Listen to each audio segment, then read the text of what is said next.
If you haven't already, be sure to grab your free copy of my first two books, Frugalpreneur and Authorpreneur, by going to thesarahstjohn.com/free. That's THESARAHSTJOHN.com/free. Now on to the show.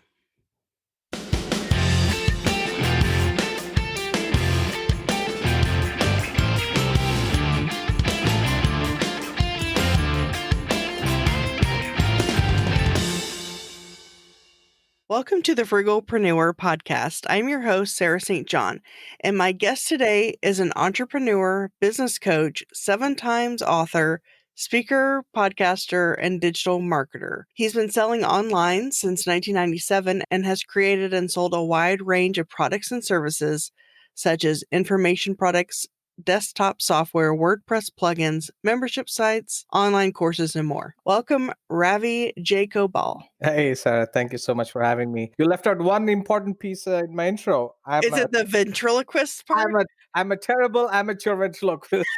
I thought about putting that in there, but I was like, I'm not sure if he wants me to. So No, it's part of my identity, being a terrible ventriloquist. Are you familiar with Terry Fader and Oh yeah, Jeff Dunham. yeah, all those? Jeff Dunham was the OG who got me into trying ventriloquism.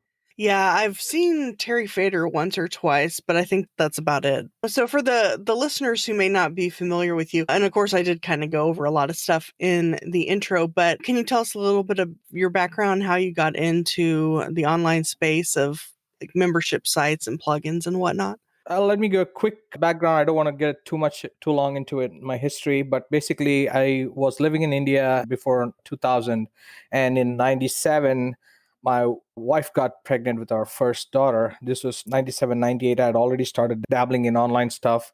I had an internet cafe in India, one of the first, actually the second internet cafe in my state. So I had previously come to the US for 6 months in 95. So I had gotten a taste of the internet. So I wanted to go back and start something in India, in my hometown. And a friend walked in and said, hey, can you create a website for me to impress my girlfriend?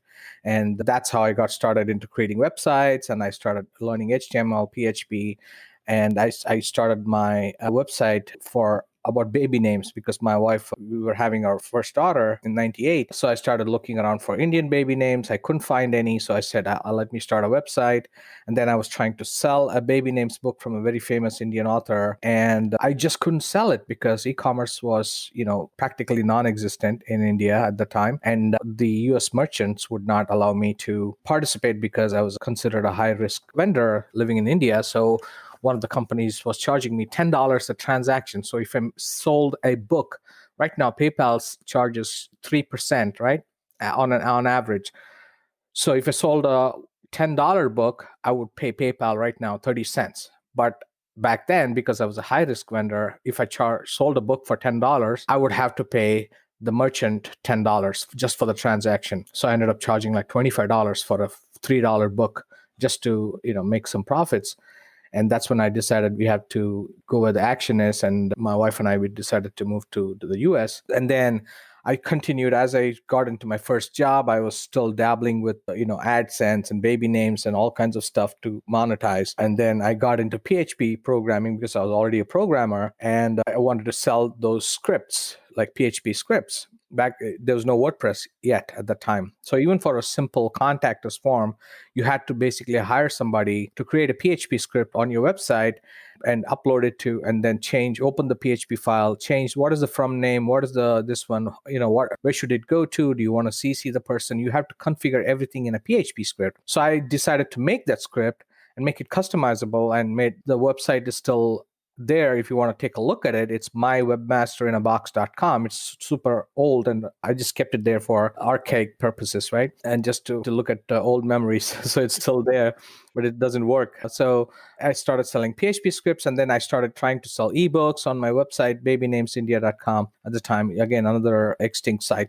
So then I was trying to figure out how to protect content, how to sell something, and then take the buyer to a page where they can download something. And back in the day, PayPal allowed you to create a link in the buy button itself which told you where to send them after the sale, right? So when you create the buy button, you would enter the URL of your thank you page. So if you're smart enough, you could go to somebody's website who was accepting PayPal payments, just do a view source. You could see the URL of the thank you page right there and go there and download it. Download whatever without having to pay for it. So next question became, okay, how do I prevent that from happening? So basically trying to do those things myself as a marketer, as somebody who's trying to sell digital products. That's how I started tinkering with PHP and figuring out how to protect content. That was the very, very old, the initial version of what eventually became digitalaccesspass.com, the membership plugin for WordPress. So trying to sell digital content, trying to protect it, making sure unauthorized users don't download it, stuff like that. And that's how I got into the early version of what we would call a membership site. And then later WordPress came along, and it was like, a gift to both developers and creators. So I started working on the early version of digitalaccesspass.com. And then my wife joined the company, and then she took it. Now I'm totally hands off. She has taken the company to a whole new level with a lot of different plugins. So all credit to her. Together, we were able to grow Digital Access Pass in the early years, as well as last few years. She has taken over the company, and she is in charge of development and the team and the vision and everything else. And it's been fantastic. Wow, that's awesome. So, yeah, and you also have the smartpaycart.com and Yeah, s3mediavault.com. again, that's the brainchild of Veena Prashant, my wife. So Oh, yeah, and wicked cool plugins as well as correct. her We thing have as well. correct. Yeah, we have a bunch of plugins. So I have a few plugins like Coldcast Player and Mm. S3 Media Vault. And so she's managing DApp and her plugins. I'm managing a few of my plugins, and then we have a whole bunch of. I take care of a bunch of operations and into coaching and my podcast and so on. Yeah, I just recently found out about you probably like, I don't know, a couple weeks ago or something. The membership podcast or subscribe.me.fm. I just binged that podcast and I love it. And it's so jam-packed because your episodes are relatively short, but it's so jam-packed. It doesn't have a bunch of filler and stuff. It gets to the point and it's so helpful. And because I'm just now thinking about creating a course. And so I was searching for podcasts about membership sites and courses and whatnot. And your podcast is also pretty funny too. Like you, sometimes you sing at the beginning and Yeah, it's just so entertaining. I love it. thank you. Glad you like it. So when someone's thinking about starting a membership site or a course, at what point does it make sense to have that within your business? Or how do you decide and launch one? Right. So a membership site at its very heart is basically a restricted area, right? So you don't have to have like a massive course or membership recurring subscription thing for $50 a month, to create a membership site. You can create it from day one, in the sense, if you want, let's say you're giving away a free ebook or a Kindle book, right? Or a PDF version of a Kindle book.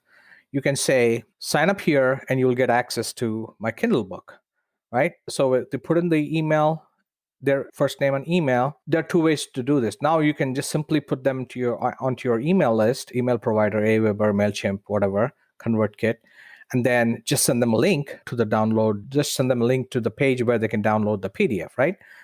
But then that page would not be protected. So if you want to make it more exclusive, then you say, hey, sign up here, and then you'll get access. And then they get a login to your membership site, though don't have technically a subscription or any fancy stuff yet. It's just an ebook. So they log in. The process of logging in to access something right there is your basic concept of a membership site, because now they are a member, even though they're a free member. They haven't paid anything. There's no major online course. They're just downloading a PDF. So instead of just giving them a link to an open PDF on your website, you can put it behind a membership site where they have to log in, because now they're a member, a free member, and then they log in. And that process of logging in gives your content just that little bit more exclusivity, because now they feel like there's exclusive access. If it's just public, they can share the link with anybody. Anybody can go and get there, bypassing your sign up form, which means even though they're not stealing, your paid content, it's still bypassing your sign up form, right? And you are missing out on building those leads, especially if you have a really valuable free lead magnet. Like I give away my Kindle books all the time, paid Kindle books. So I don't mind people downloading it for free, but I want to be able to have access to their at least their email, so that I can know, and maybe I can send more valuable stuff in the future. If they want to get off of it, there's just one unsubscribe link away from that. That's not a problem, but I want to be able to at least contact them and not just see people downloading it without even subscribing, right? Like it's just an email subscription. So that's the very low end of a membership site. So you can have it right from day one, and then you scale it. Then you send an email that says, hey, you have bought this PDF, you have signed up for this free PDF. I have a video course about this.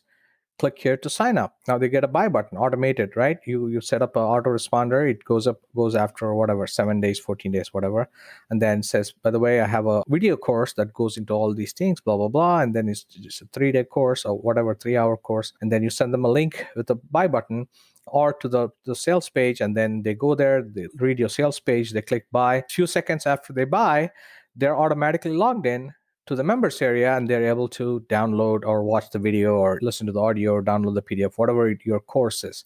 So again, it smoothens the process of the buying and the member creation and logging in, and then the forgot password. So membership site is not just about preventing access. It is about enabling the whole groundwork of your e-commerce, the process of the buying, the registration, the creation of the member process, the members area, delivering the audio, video, PDF, whatever it is, in a secure way, in a scalable way. You don't want to store it on your own website, because if you find people try to access it, your server will start sputtering and your website will go down. And so you want to store your videos on S3. Some people will say, I'll store it on Vimeo. That's fine. But Vimeo only stores video. What about audio? What about PDF and zip and doc files, right? So you want something scalable and secure. So you start putting together all the needs, because right on day one, your need might just be, I want to give a PDF. I want them to download it. That's fine, right? I just want to deliver a PDF and collect an email. Then it's about, okay, I want to protect that page that downloads with the PDF, because I don't want everybody to access it. And then I want to automatically create a membership so that they don't keep asking me, hey, where do I download that? Because that used to happen in the beginning, right? The early 2000s, when I was creating the PHP scripts, I was able to create a script where after paying with PayPal, they would go to a page, and that page would only work once for downloading, and it'll be secure and they could download it. But then 3 months later, that person is contacting the site owner saying, hey, I deleted the book or lost it or whatever, my cat ate my PDF, whatever. And then now they want to download it. Now the owner, the creator, there's no automated members area. There's no place where they can go and say, forgot password, send me my password. So they're constantly getting bombarded with support requests. Say, please send it to me again. Please do this. I can't access it. I'm not able to download it. You don't want all that hassle, right? Want to protect content, then I want to automate member creation. I want to automate the payments, because whether it's a one-time payment or a recurring payment, I want it to be automated. And I want the payment processing every time it processes after 30 days or 1 year. I want the members' access to be extended. If they stop paying, I want it to be taken away or paused. Or again, then do you want them to keep access to the content that they have already paid for? Or if they stop paying, they lose everything, like Netflix, right? Netflix is you stop. You don't get to keep the movies that you watched before, right? So if you stop paying, that's it. You can't access any movies. Or on the other side, you can have a one-time course, or you can have courses in your recurring membership where they're paying for every month. They get to download so many things, and they keep access to it forever, even if they go on to cancel, right? So you want all these features, and you may not think of everything right away, but you want something, as you want to use a system that has thought of this for you and created it for you and is ready, waiting for you to implement them when you're ready, right? That's the key, because moving membership sites is almost as hard as moving from one house to another, right? If you've ever moved before, you know how painful it is, packing up everything, putting in boxes, and going to the post office, change of address, bills, everything, right? It's not as big in scale, but as equally as much as of a hassle, because now you have to move your member data, the passwords, the profile information to a different system, which may or may not accept what your old membership site system had. So you don't want to take it too lightly and say, I don't need all that feature, so I'll worry about it later. That is fine when you're buying a car, when you're single and you buy a two-seater, and then you, by the time you're ready to get married and have kids, the car is old, you sell it off or give it away, and then move. That's easy. It's not easy with a membership site. And you can even move regular websites from one host to another. They'll even move it for you for free. But moving from one, it's almost like moving from an iPhone to an Android and trying to take all the apps with you. You can't, right? iOS has its own apps, its own way of storing stuff, its own features that you are not portable to a Android device, and vice versa. So you want to just be careful and think the whole process. And you want to get started with the membership site from day one, even if it's just offering a free PDF. That's a good point. Yeah. So I probably should get mine started. I haven't officially started my membership site yet, but probably in the next like month or so. And so I've been checking out Digital Access Pass, and compared to all the other plugins and whatever, it seems like it's so comprehensive, like it covers everything you could possibly need. And then of course with the smart pay cart that you would integrate in with it, you could build one-click order bumps and upsells and downsells, almost like having ClickFunnels basically, but inside of WordPress. Right, exactly. If you have Digital Access Pass, Smart Pay Card, and S3 Media Vault, those three plugins, you can do pretty much anything any of these other systems do, because DApp also comes with its own email processing, affiliate module, and SPC has the one-click upsells, downsells, and order bumps, everything, anything you can think of. So all the payment stuff is covered there. Yeah, and I was looking specifically for something that had the affiliate option there, and I think y'all are one of the only ones maybe. But yeah, and as far as S3 Media Vault, I've already talked with you about that, so I understand it now, but explain to the listeners why you would want that. So when you store a file like a video, small files are fine. PDFs and zips and docs are fine. They're 50K, half MB, 1 MB at most. But when it comes to audio and video, you're talking about 25 MB, 50 MB, 100 MB files, huge files. So the way a website works is a server, every time somebody accesses a file, it keeps a connection open to that viewer, to that person who requested that file, for the entire duration of the download, right? So if you just store the files on your own website, that is fine. But the second you try to protect that and make it available through, protect it through PHP or whatever program you're trying to protect it, the problem is now the PHP also has to run the whole time, right? It's like keeping the engine running the whole time of the car for one person. And then now suddenly, if you have 50 people or 500 people or 5,000 people trying to access multiple videos, now all those processes start trying to come up and keep the downloads links alive for all of those people simultaneously.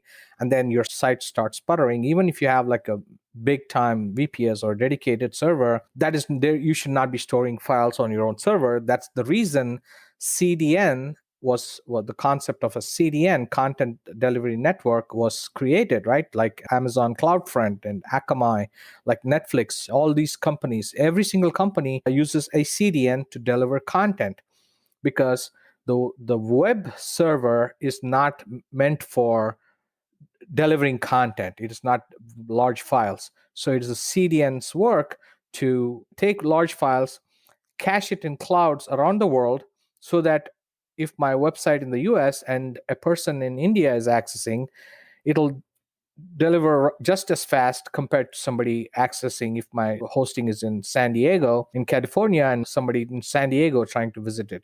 The same speed will happen. So it's not like if your website is stored in one place and the packets are coming from all over the world to one place. It's not like that. When it's a CDN, it's like having a distributed setup of your website and having it in all these little clouds over different countries, right? Imagine a copy of your website is in above Asia, above India, and so on, Japan, and so on, right? And every time somebody from one of those countries access it, it loads equally fast for them. Otherwise, if I access a website that is hosted in India or China, it'll be a lot slower for me if they don't use a CDN. So that's why it's important to use a CDN like CloudFront, which is Amazon Web Services, right? So S3, Amazon S3 is like Dropbox. It's a hard disk in the cloud. You pick one location, try to pick the location of where most of your customers are, So for me, for my baby names book, for example, most of my customers would be in India. But for my plugins, WordPress plugins, most of my customers would be in the US and Canada. So I need to pick a location for this bucket or folder, which stores all the files in the location closest to where most of my customers are. And then I add a CDN to it. So now you're like, as I'm talking through this, probably a bunch of people's eyes glazed over and saying, oh, stop being so technical, right? That's why you can't, regular non-technical folks cannot deal with all this. What is S3? What is CloudFront? What is streaming? What is blah, blah, right? You don't want to deal with that. That's why you use a plugin like Amazon, like S3 Media Vault, which allows you to upload files to S3. You can create a streaming file. So streaming versus progressive downloads is different.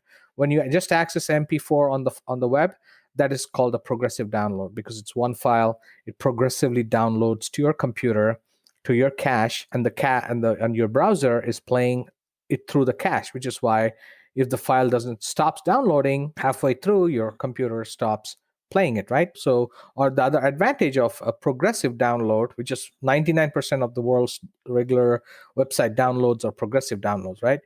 So if you click on something, if it is slow, you let it buffer, right? Where it keeps going and slowly downloading, you can see the gray bar in the video player keep moving, which means it's downloading. And then you can go have a coffee or do some chore and come back and it'll be done. But with streaming, true streaming means the video is playing as it's coming in. So think of it as you're like a TV, right? As your TV, you can't download, you're not downloading the program. It is, you're playing it, the packets in real time. The data is coming in real time for your local news provider, and your TV is displaying it. If you turn off the TV, you can't watch the program anymore, right? Now, they invented DVRs, which basically stores and downloads it so that you can pause and rewind and stuff. But in reality, it's a stream of data. The regular TV or cable TV is basically a regular stream.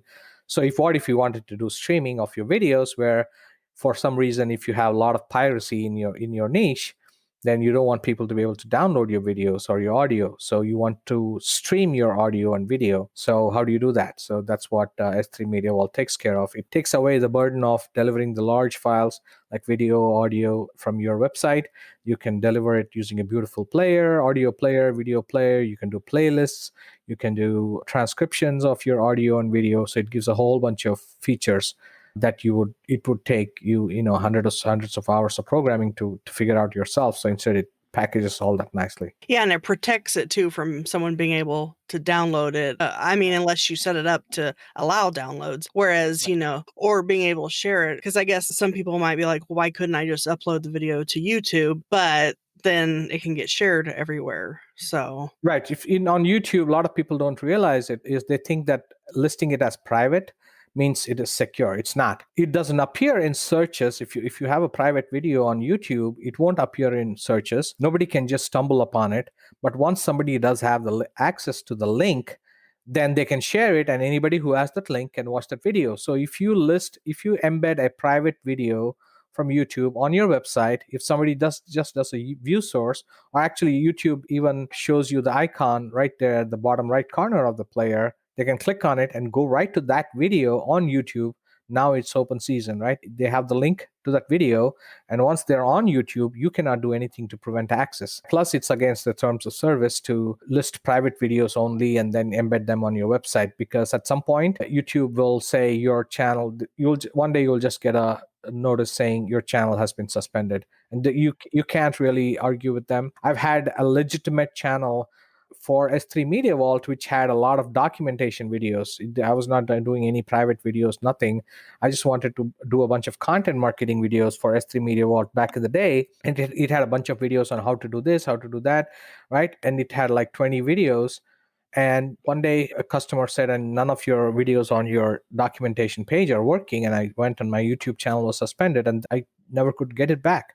So if you're doing it for content marketing videos, now imagine if you do that for your private videos, your premium videos, and your channel goes down. Now all your membership videos are done. You never know what will happen and why. It doesn't even have to be anything illegal or shady. For just doing everything right, your channel can still get suspended. Hmm. So you don't want to put your premium content on YouTube. And then what are the advantages of having a membership site on WordPress versus a Thinkific or a Teachable, a Udemy, ClickFunnels, whatever? Right. I have a word for it. Not, it's not my word, but they call it digital sharecropping, right? So sharecropping is a concept of where rich landowners used to let people, farmers, grow crops on their lands. And then one day they would decide that, okay, done, this is my land, move out, right? So if you put your content on somebody else's platform, you always run the risk of that something going wrong, right? Maybe you don't agree with something that happened with their CEO. They did something, maybe their political party or religious bias or something, they said something, you find out that they are biased about your community or your religion or your party or something, they're against it, or they change the rates overnight, they sell their soul so to speak, and they sell it to a company which like Facebook which you can't stand, and now, or Microsoft, and they're going to screw everything up, right? You never know if companies get bought and sold all the time. Plus it's also like sometimes with these third party platforms, it's like, I don't know if you've used phones before the iPhone. There used to be a flip phone or the very basic phone which had all the features fixed. There were no apps, right? This was before, way before the iPhone. It was just a regular phone that had a dial, and it had, you had to try very hard to do anything like a calculator or something. You had to really work for it to find even like 3 apps on the phone. And if the phone creator did not create any extra apps, you could not download any extra apps, right? It was fixed. Whatever they gave you is what you could use. If it came with a calculator and a camera, that was it. You could not install anything else. Then iPhone came, the App Store came, and you can say, I want camera app. Oh, I don't want this camera app, but I want that camera app. I want a camera that did this, right? And adds filters and makes me look funny or whatever. So that's the difference. So with the third party system, their platform determines what the features of the platform are, right? So with WordPress, it's just like Apple says there's an app for that. With WordPress, there's a plugin for that. You want to do this? Drop this plugin. You want social media? Do this. You want TikTok videos on your WordPress site? There's a plugin for that. You want Patreon feed to be there? You want Instagram to be there? Now, if it's a third-party provider, they cannot possibly create 5,000 features a month, right? It's impossible. But with WordPress, it's not centralized. It's not one company that's creating the features. It's developers like me and my wife, Veena Prashant, and 10 million WordPress plugins. Everybody's creating all these little features. So you want something, it's there right now. You can just, some, most of them are free, some of them are super inexpensive, and you buy them and you drop them. You want social share plugins right there in a certain way, got it, you can do that. Everything is customizable. So I actually talked about this on my podcast. I call it the reverse Spider-Man effect, where if you're a geek, you probably know about the Spider-Man quote from Uncle Peter, where it says, with great power comes great responsibility. That's what Uncle Peter tells Spider-Man. I call it the reverse Spider-Man effect, where to have great power, you first have to take great responsibility. And that's what WordPress is. Because WordPress is a lot harder in the first phase of getting going. A membership site is a lot harder compared to signing up for a Thinkific, right? Or a Kajabi or something like that. There are very few options, but everything is, you log in, it's like using Gmail, you do stuff, it only works in certain ways. You can get faster off the ground with a Thinkific or a Teachable or something. But WordPress, it takes slightly longer, but it's like the hare and the rabbit kind of story, where you long run, WordPress is going to pay off for you because there's a plugin for everything. You're not dependent on one company to support and keep adding features. You can imagine if you could buy a TV which came with a toaster, a video DVD player, an MP3 CD player, and internet Wi-Fi router, right? Would you buy that? Or would you buy the best in class TV, the best in class DVD player, the best router available, right? And then when something goes wrong, you swap something out. You buy, when something improves, you just improve the Wi-Fi router. Or now, if you have everything was packed into one thing, and it was also your refrigerator and your cooler and everything else, one thing breaks, the whole thing breaks, and you cannot add new things to that system. It's because it's a monolith. But with WordPress, it's best in class. You want to pop in Aweber, MailChimp, you can do that. You want plugins specifically built for that platform, no problem. You want a best in class membership, get digital access pass, or get something, or just whatever else. You want S3 plugin, you want to store your files on S3, get S3 Media Vault. You want to store your files on Google Cloud, or you want to change for whatever reason, get a plugin for that. So you can mix and match. So that power is has comes with responsibility, right? You take on the responsibility of installing WordPress, figuring out what plugins are the best. There is a little bit more work for you as a creator, but that also gives you tremendous infinite flexibility of using the best in class features. Yeah, that's what I love about WordPress so much is just the flexibility, and you can customize it in any way you want. And because before, I think I was doing like Wix or Weebly or something, but I switched to WordPress, I don't know, a year or two ago. And it is kind of, complicated at first, but once you get the hang of it and know how it works, it becomes like second nature. And then like with digital access pass and all those, I mean, based on the videos I've watched on it and the screenshots, it looks like, I mean, as far as WordPress can go, it's pretty simple and straightforward. So one other question I had was the dog poo versus Dosa. I was wondering if you could go over that a little bit. Sure. So, in trying to compare and contrast one-time products and one-time effort versus recurring products and digital subscriptions which keep paying for itself over time, I came up with the concept of dog poo versus dosa. So dosa, if you have ever eaten at Indian restaurant, it's an Indian delicacy, right? So it was a play on those words. So dog poo stands for DOGPOO, stands for do once, get paid only once. And dosa is DOSAA. I added an extra A. It's not the actual Indian dish, doesn't have the extra A. But dosa is do once, sell again and again. So dog poo stinks, dosa rocks. So that was the analogy I was trying to make in showing that if you do something one time, right, like if you are doing freelancing, or if you go for a job, or if you do a single task that gets you paid, like a gig, that gets you paid once, then that's it. You do once, get paid only once. It's very hard to duplicate that, right? If you're doing custom work for clients, then it's not easy to take the same thing and sell it to somebody else, because the other clients' requirements are different, the project is different, their needs and their vision is different, everything is different. No two videos editing are the same, no two podcast editing is the same, so on. But if you sell an online course or a PDF or a digital book or a Kindle book, whatever it is, a digital product, you create once. So you do once, get paid again and again. You can sell the same thing over and over and over again to multiple people. So you do the work once, but you get paid over and over again. And that was the concept of dog poo versus dosa, which is going to basically trying to say that whatever you do, it's fine to start with a one-time product. I also talk about that in my podcast. Don't just try to, because everybody's promoting subscriptions, doesn't mean you also should start with a subscription, because you in the beginning you don't have enough value created for your members for them to have to pay $5-10 a month. So you might think, okay, I'm going to take a $20 ebook and I'm going to split it into a $2 a month subscription. That is not a subscription. You are just creating a payment plan to pay over 10 months. And now after third month, their credit card is going to fail, or they're going to move, or the bank is going to change, and you're going to have so many hassles.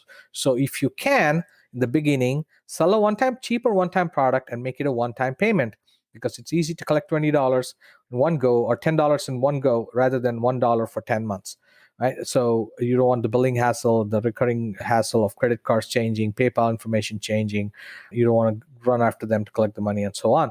So a payment plan is not a subscription. But once you add a few more things, so you start with a one-time product with a PDF, and then you add a video course related to that. Then you add a WordPress plugin or a software product or something else, or coaching, or so you keep layering products over each other. And then at one point you will know that this is ready for a subscription. Now you can charge $20 a month, $10 a month, start small. And then as you get more members, make every member an affiliate. so that they can start promoting your thing from day one. They'll go and find new members for you, and that's how you build your audience. And as your community grows and your affiliates grow, they're promoting more. Now you increase the price, you give out more commissions, so that's how you scale. Yeah, I love that dog poo versus Dosa. That's so fun. Well, I really appreciate your time today. We've gone over a lot, and people can, of course, listen to your podcast at subscribeme.fm. And then there's digitalaccesspass.com, smartpaycart.com, s3mediavault.com, and several others that I'll link to in my show notes because you have several ebooks and whatnot at thesarahstjohn.com/Ravi. Ravi? The pure pronunciation would be Ravi. Ravi. Okay. And it's But Ravi. yeah, but Ravi is fine. Was there anything else you wanted to go over before we end? If you are listeners, just tell them to email me, Ravi at subscribeme.fm, and I'll send them one of my Kindle books for free. Oh, okay. Awesome. I have like 3 books about podcasting. They can request either one, and I'm happy to send them a copy. All right. Well, thank you so much for your time today. All right. Thank you very much. Appreciate it. If you enjoyed and found value from this episode, I'd greatly appreciate it if you rate, review, subscribe, and share at ratethispodcast.com/frugalpreneur. Until next time.